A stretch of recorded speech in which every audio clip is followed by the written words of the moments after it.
Hi there, and thank you so much for pressing play. This is Cheapskates, the podcast where we share the stories of the loved and not so loved cheapskates in our life. And I have a really cheap story coming for you very soon. But joining me to tell this story is someone who's a great fit for this podcast because she's pretty well known for her broke tips on the She's on the Money podcast. And she's also one of the most naturally funny people I have ever met. Her chaotic energy is just the perfect fit for this podcast, and I hope you love her as much as I do. Hi, my name is Bec Syed, and my cheapskate confession is that instead of buying new clothes, particularly if they're stained, I will just colour them in a different colour with a Sharpie, usually a darker colour, so I can remove the stains at the same time. Bec, thank you so much for joining me on Cheapskates. Thank you so much for having me, Indiana. That was such a great cheapskate confession. Thank you. Do you think you'll use that? Yes, absolutely we're using it. That's the kind of chaotic energy that I love from you and come to expect. Thank you. I mean, do you think you use that in your everyday life? Oh, absolutely not.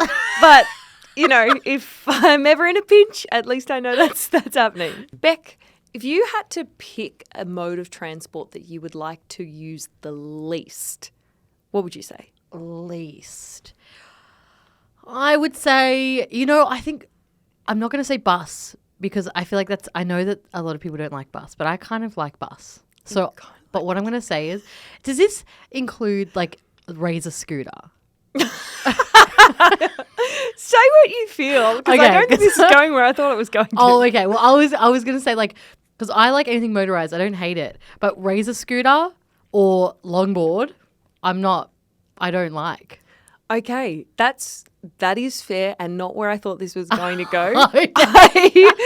I know you don't like planes, so I've selected. I forgot that existed. That's so fine. I know that you're scared of planes, so I selected a story about planes. But that's okay. Maybe one day I'll find a story about Razor scooters for you. Oh my God, as well. yes, please, if you could. I'm so sorry, Indy. I forgot about that. I didn't remember that they existed. I think I've blocked them out. That's so fine. I know that it is a little bit traumatic for you. So I do have a story for you. It is about an airport. Okay. A promotion with a teeny tiny loophole and a person with very little shame or just public embarrassment. Oh my God, I'm so excited. Okay, Bec, so this story takes place in the early 2010s in an airport in a city somewhere. So it is important that it's the early 2010s because airport security and things around airports and planes changed in the early 2000s. I see. So this is all kind of anonymous, so we're not going to say what city it takes place in. But if you want to pick a city, preferably in Australia, that it takes place in, feel free to. I'd say Perth. It's okay. This is happening in Perth. Great. Okay. I will say that this airport in Perth, we may have to use our imagination a little bit. Sure. I've never been to the Perth airport, or I haven't been since I was 5 years old, so I'm not sure.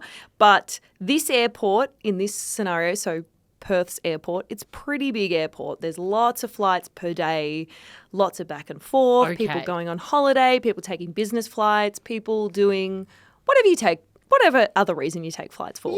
Yeah. Some people go there just to shop and they leave again. Do they? Yes. That is sad. There's shopping centres that exist. Okay.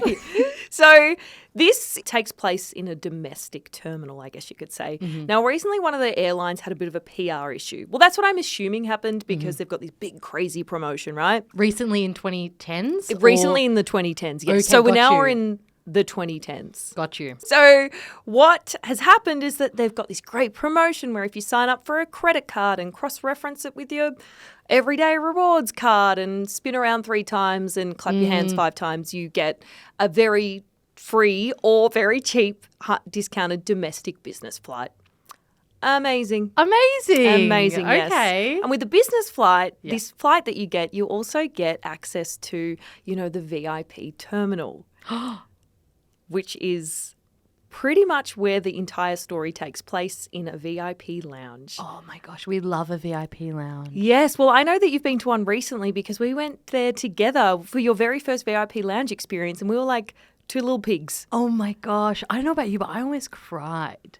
I know you did. Can you tell me a little bit about what happens at a VIP lounge if anybody else who's listening has been lucky enough to have rich friends that got them into it? And if you don't, if you're listening to this and you've never been and you probably never will be, just know you really are missing out because Life is better life is better when you're rich. When you're rich, The grass is greener. That's so true. I don't know if you know this, but life is better when you're rich. But we went into the VIP lounge, the Virgin Lounge, and you walk in and there's free food, free drinks, any kind of drink. There's alcohol, there's coffee, there's anything you could ever think of. Free food, these comfy lounges, and just like, I don't know, like it feels like you're rubbing noses with like the bigwigs, you know what I mean? Yeah, it feels like we're important. Like, Yes. we weren't. We weren't important, No. but we felt really important. Like, we could pretend for a little bit. Yeah. Yeah. God, it was nice. It is. Like, so the VIP lounge is nice because it's always clean and there's lots of PowerPoints and I don't know, you kind of do feel a little bit better than all the peasants down at the food court getting rolled, I guess. But like So the true. toilets are clean. There's never wee on the seat or skitties in the bottom of the toilet. But the most important thing is the food. The food Food is free. it's free. It's lovely. Okay, so this story takes place in this lounge, in the Perth Airport VIP lounge, and it is about a waitress called Kelly. That's what we'll call her today anyway. So Kelly has worked here for a few years and she likes her job kind of. Like she gets to know a lot of the same people because a lot of them are business people flying in, flying out. So they're relatively kind to her, which isn't always the way in hospitality. Have you had a job in hospitality before? Yes, lots of jobs in hospitality.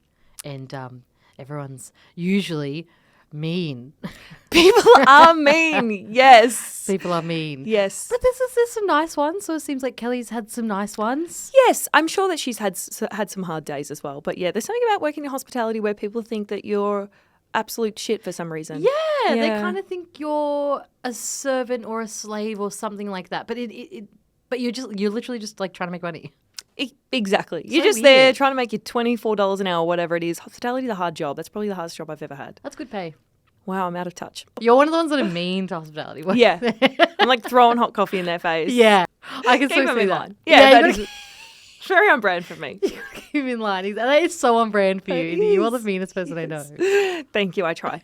Okay, so this one day, Kelly is doing her usual lunch shift, or she does the lunch shift like quite often, and she notices this dark-haired man reading the newspaper and she realises, she recognises him and she's seen him.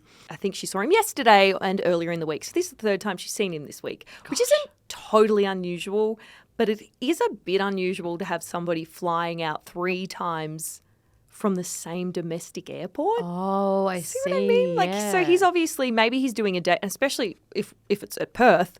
Where's he going for the day and then coming back? And then having to fly back out again. Some people's jobs are like that. Some people are just flying all the time. Flying all the time. I mean, if you're flying that often, what would you fly in? What's your like go-to outfit? I'll go to outfit.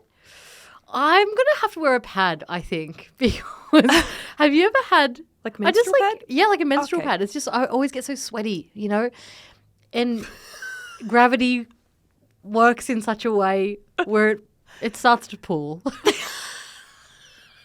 That's another great tip. Thank you. I will make sure that I wear a pad next You're time so I'm flying, regardless of where I am in my cycle. Men too?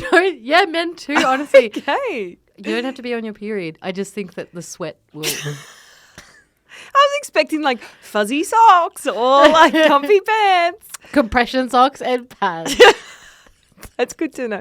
You do have some good tips for life. I got some good life tips. You do. So, and it doesn't end there.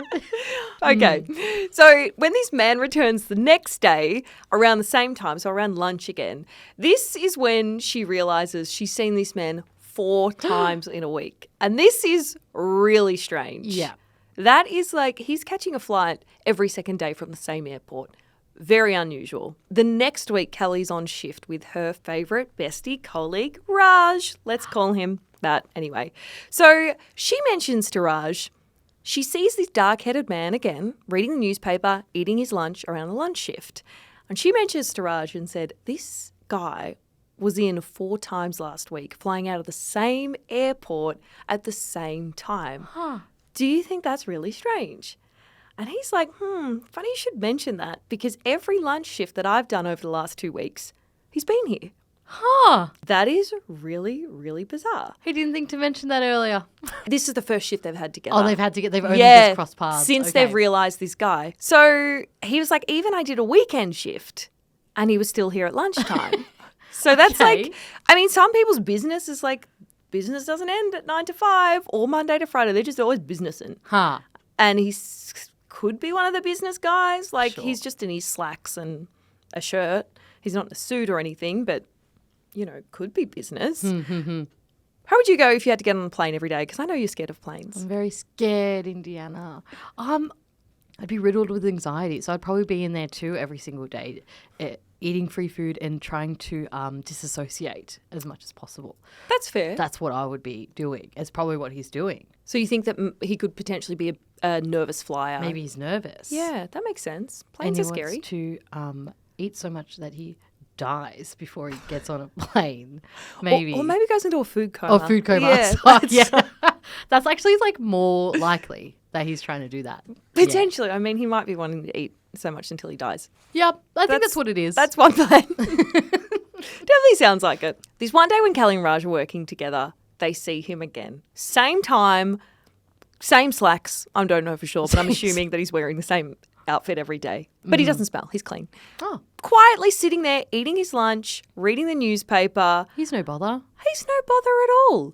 But they're like, this is super sus. Now, this is the 2010s, remember? So it's not pre-2001 and you can't just like walk anywhere in the airport. Like security's tight. You have to go through security. You have to have ticketing. You can't just waltz into a VIP lounge. You can't even just waltz anywhere into an airport. Totally.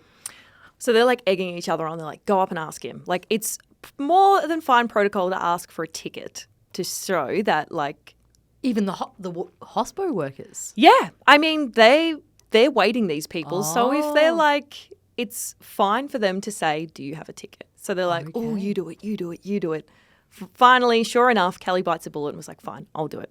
She goes up to this lovely man, quiet man, just reading his newspaper, eating his lunch and says, hey, sir, do you have your ticket on you? Which is, you know, this is protocol and this happens sometimes. I don't often do it because, I don't know.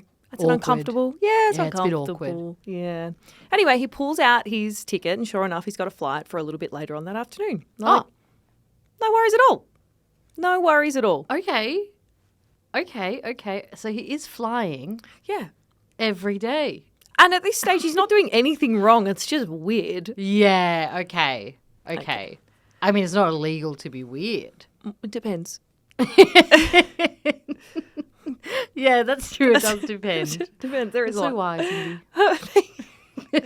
Now, this happens for 2 months. And they're assuming that for over 2 months, this man is coming to the airport, reading his newspaper and eating lunch every single day. That's what it seems like. They can't be sure that it's every single day, but from their cross-referencing, every time they're on the lunch shift, he's there. Whether it's a Monday, whether it's a Saturday, whether it's a Sunday, he's always there, getting his lunch, reading his newspaper. This happens so often that everybody else in the airport starts to recognise this guy as well. It's not just the hospo guys. So this one day when Kelly and Raj are working together, security approach him with 2 policemen. So you know it's serious when they've got cops involved as well. It's not just the airport security. They've actually got legal jurisdiction with the police. Oh my gosh. Actually, I don't know what would be higher. Airport security, police. I Oh. feel like airport security are like, I'm much more scared of airport security than I am police. I don't know why. I'm thinking customs. Mm-hmm. Are you thinking customs or airport security? They're 2 different things, aren't they? Yeah. Customs, I think it goes customs, police, airport security. Okay. Would you think? Yeah, customs is scary. They're scary. They're Yes. really scary. When you're coming back from Bali with some like coconut bra shells or something, like, you know you're in trouble. Totally. One time I tried to bring a boogie board with I'm just kidding. How did that go down? I was in prison for like 10 years. But it wasn't that much. Well, I'm so glad you're with us today then. That explains why you're so scared of planes. Yeah, I'm so scared. Ever since that day, I just can't get on another one. I'm really scared now. Okay, well, I'm glad that you're scared of airport security because the police, the airport security, and Kelly and Raj are watching on as this man gets approached. Okay. What do you think happens next? Okay. I think that they all ask for a ticket. Uh-huh. And he actually has a ticket. Okay. And then they say, I'm so sorry for bothering you. And they leave him alone for the rest of his life. Is that kind of accurate? Well, I guess we'll have to find out in just a moment. Okay. So, the security and 2 police officers approach this guy who's sitting in the lounge, just a dark-haired man reading his newspaper, eating his lunch. Now, he has not caused any bother. He's not one of those awful hospitality guests that we were talking about earlier. Yeah, He's not throwing like coffee you. in their face like me. No, he's much better behaved than I am. No tantrums. He's just eating his food, reading his newspaper. Sometimes says thank you, says please. Oh. You know, polite, not over the top, just Yeah, just a chill. decent functioning person in society. I love that. They approach him, and just as you guess, they ask, do you have a ticket? Sure. And he's kind of like, okay, cops, security, yeah. They pull out his ticket. They inspect it. They all have a look. Sure enough, he has a flight. It's a valid ticket and he's fine. Okay. So they have to go on their merry little way and leave him there eating his lunch and reading his newspaper. Huh. Kelly and Raj are like, he must just be flying. Every A day. lot. A lot. From Perth Airport. I don't know all the airports. I don't know if Perth has a good airport. Where's but he flying to? We don't know. So what do you think is happening? I do have a theory, Okay. but what if I get it so right that the rest of this is ruined? This is what my theory is. Okay. I hope it's so chaotic and wrong. But that could be right.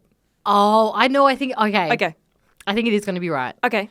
So I think he is on, I think he's buying late night flights that are refundable and then refunding them daily so that he can eat a free lunch.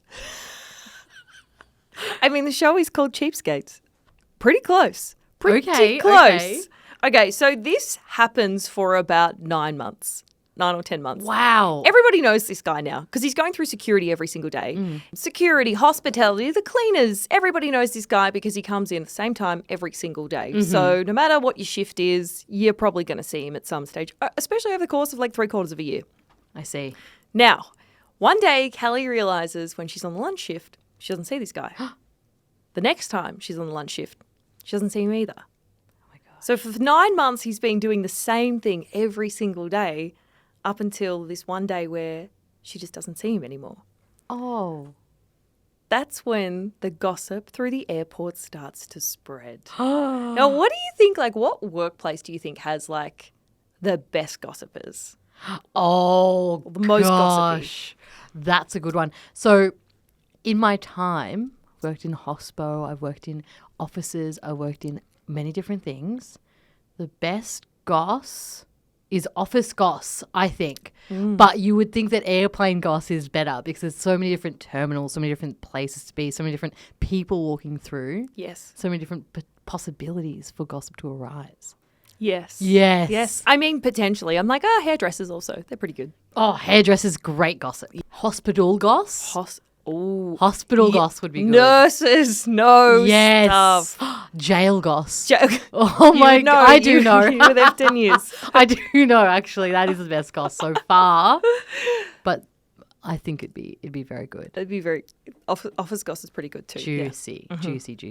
So Kelly finds out that what had happened the week before when she stopped seeing this man was that one day he went into the airport, as he usually does, went up to the ticket counter and he goes to scan his ticket and there's an error. And then the lady has to come over and help him with the error. And she's worked at the airport for quite some time. She's never seen an error on a ticket like this ever before. That's when she realizes that this is like an internal server error. Again, never seen it before. Now, this is probably a good time to note that he was at this counter trying to reschedule his ticket. So, the ticket got rejected because every time a ticket gets rescheduled, it adds to this case file Now, this lady got this error because this case file was so big that it could not be rescheduled. It was so big because it had already been rescheduled 300 times. Oh my gosh. So, this man was not taking a flight every day. He hadn't even gotten on a flight. Every single day, there was only ever one business class ticket that he got through this promotion. So he got a cheap ticket, very cheap or possibly free. Don't really know for sure. We don't know how much this man paid for the ticket, but we do know he got it through that promotion with the business card and the everyday rewards and spinning around 5 times and XYZ. That's right. And so every day he would get in, check in, go through security, go to the VIP lounge, read his newspaper, eat a plate of lunch or 2 or 3. Who knows? Who's counting? We don't know. And then he would leave, reschedule his ticket for the next day and do the same thing over and over again. And he did this for nearly 1 entire year. Oh my gosh. Every single day without fail. Oh my gosh, that is really, really clever. Yes. So he managed to get lunch for free for 300 days. And like if I was him, I'd only be having like a light dinner or a light breakfast. I mean, if you're like, because I guess I didn't specify like how long he was there every day, but you'd surely get your breakfast, lunch and dinner worth every single day. Yeah. And it's not unhealthy food. No, it's good. Having a well-balanced meal for free every single day, breakfast, lunch and dinner. Do they mention where he lives? But that's a good point. That's like, but that's a classic cheapskate. Is it worth driving that far? So obviously finding this out, the airline and the VIP lounge were pissed. So because, obviously like $1 billion airline is shitty about giving some man 300 free lunches for not quite a year. You know how it is. So Cry me a river. they try and get this man to pay for all of the 300 lunches because people pay good money for these memberships, right? But as any good cheapskate does, he's like combed through all of the fine print of this promotion and they get him with nothing. He gets off scot-free. Oh my God. The only bad thing is he never actually got to go on that flight because he could never reschedule it ever again. So 300 free lunches, but he never got on the business class flight. You know what? Honestly, whatever. I think free lunches way better than going on a flight to where you're going to spend so much money. You know what I mean? But I think I would swap any destination for almost a year's worth of free food. Yeah. And if it's like a free-ish or cheapish flight, totally worth it. Totally worth it. Business class, though. No, I think it's still worth it. Whatever. Just for I a can just second. sit in my lounge for 3 hours. You know what I mean? Yeah, That's comfy. That's probably comfier. And you can lay down. You can lay down. And you can take your shoes off without people yelling at you. Yeah, you can eat whatever you want. So, and drink whatever you want. Mm-hmm. Actually, that's better. Yeah. That's better. No one thinks about that. Lounge is better than business class. Thank you so much for listening to this episode of Cheapskates. If you think that you've got a story that matches this or is even better than this, please shoot me a message on Instagram at Cheapskates Podcast. And hey, if you're a cheapskate, we love you here.